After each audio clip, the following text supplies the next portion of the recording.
Talking period, we have Matt Holtzer.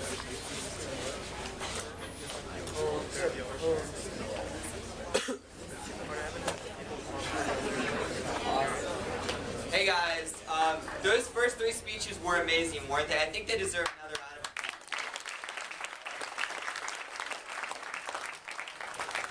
applause. So today, I'm here to talk to you guys about atheism and morality. Before I get into the meat of this, I know it's kind of a loaded issue. I just kind of want to introduce myself a little bit. So my name is Matt Holtzer. That's me in that sexy blue shirt up there. I'm a senior at Conestoga High School. I'm 18 years old. I love my family.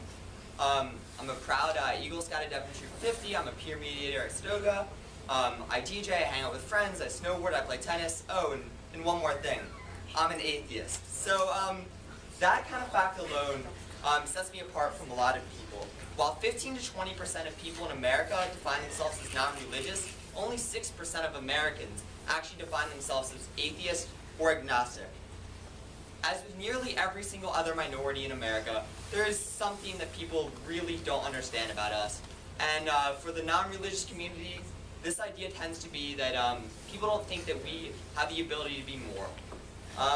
So people have asked me in the past, what keeps you from killing somebody, or what keeps you from just running to a store and stealing stuff? Some of you guys are laughing right now, but I've gotten these questions before. In a recent poll that came out by Pew, they found that 57% of Americans don't think that you can be moral without the belief in a deity. After you guys leave today, I hope that none of you are in that group of people who would answer yes to that question anymore. So to start off, it's first necessary to understand what morality is. For most people who believe in God, for most theists, the idea of morality is what has been dictated in whatever holy text you follow, whether it be the Quran, whether it be the Bible, whether it be the Torah, whatever it may be. As an atheist, this definition of morality doesn't really follow.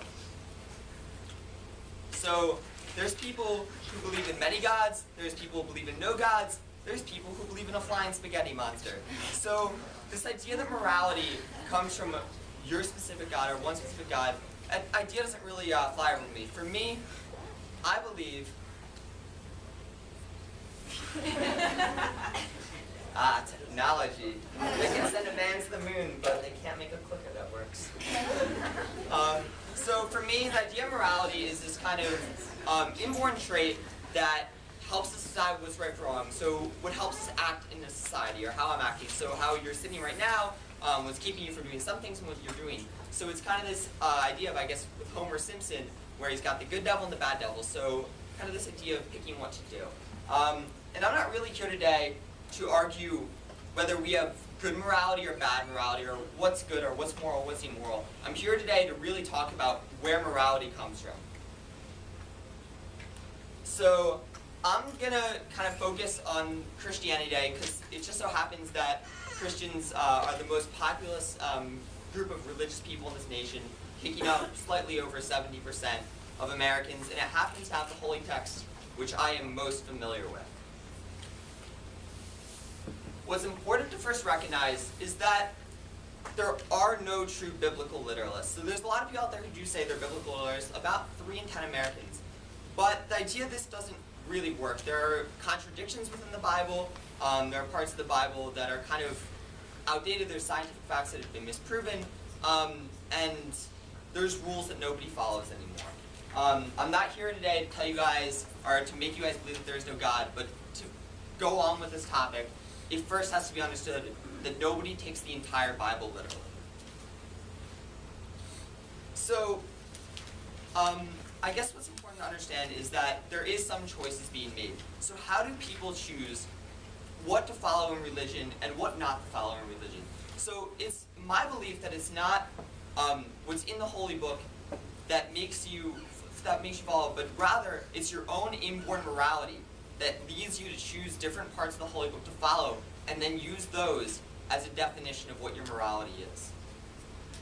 To bolster this statement, there was a recent study done by the Barna Group, which found that a little over 20% of Americans have read the Bible from cover to cover.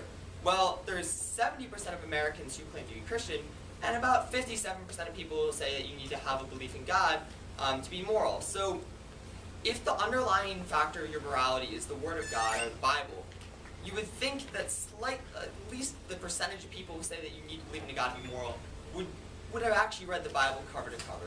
So that would kind of be like me saying that everything I know about DJing comes from watching Avicii DJ live, but I've only watched the first 15 minutes of one of his ultra sets.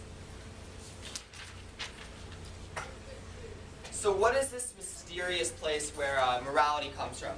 In my belief, in my estimation, at least a large portion of your morality actually comes from within you.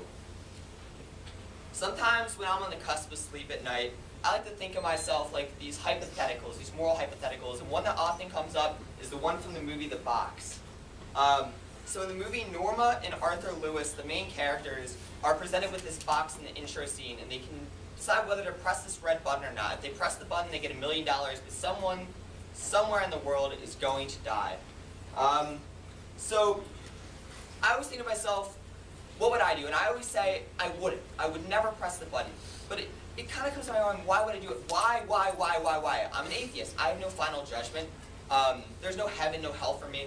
I'm not hurt by this choice. There's nothing personally that affects me. I get $1 million, which is pretty sweet. But something within me keeps me from pushing that metaphorical button. I believe the place that comes from is actually a biological one. So biologically, we can't really separate ourselves from that of bacteria or monkeys or anything like that, because we evolved evolutionarily to keep the traits that are good and throw away the traits that are bad. And one of the traits that happens to be good for us is to work well in communities and to be nice to other people. And I believe that that's general love for your fellow human being that's inborn.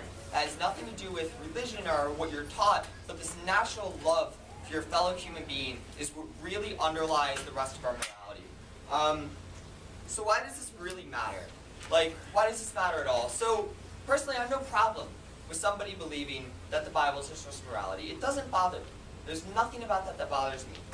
The problem that occurs is when people don't think that someone who doesn't believe in the Bible or doesn't believe in a religion can't be moral. In this country, there are states that don't allow atheists to actually run for office. There are states that still have that in their constitution. 57% of Americans, as I said earlier, don't trust an atheist. There is studies about presidential polls before where over 50% of Americans wouldn't vote for somebody, a qualified candidate, just because they don't believe in a deity. And I think that's really where the issue occurs. I really hope that for those of you that would have ended up in that yes group earlier, no longer end up in that yes group. And I just want to leave you with one thing. I just want you guys to remember that it's possible to be good without God. Thank you guys so much. Have a nice day.